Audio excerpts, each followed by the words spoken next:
আমার সেই গল্পটা এখনো শেষ হয়নি। শোনো, পাহাড়টা আগেই বলেছি ভালোবেসেছিল মেঘকে, আর মেঘ কিভাবে শুকনো খটখটে পাহাড়টাকে বানিয়ে তুলেছিল ২৬ বছরের ছোকরা, সে তো আগেই শুনেছ। সেদিন ছিল পাহাড়টার জন্মদিন। পাহাড় মেঘকে বললে, আজ তুমি লাল শাড়ি পরে আসবে। মেঘ পাহাড়কে বললে, আজ তোমাকে স্নান করিয়ে দেব চন্দন জলে। ভালোবাসলে নারীরা হয়ে যায় নরম নদী, পুরুষেরা জ্বলন্ত কাঠ।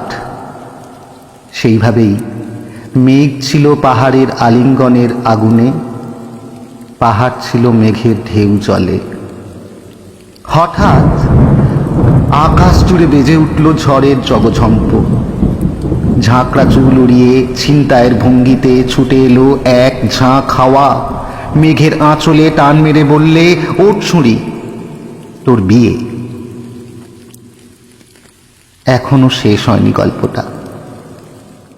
বজ্রের সঙ্গে মেঘের বিয়েটা হয়ে গেল ঠিকই, কিন্তু পাহাড়কে সে কোনো দিনই ভুলতে পারল না। বিশ্বাস না হয় তো চিরে দেখতে পারো পাহাড়টার হাড় পাঁজর। ভেতরে থই থই করছে শত ঝর্ণার জল।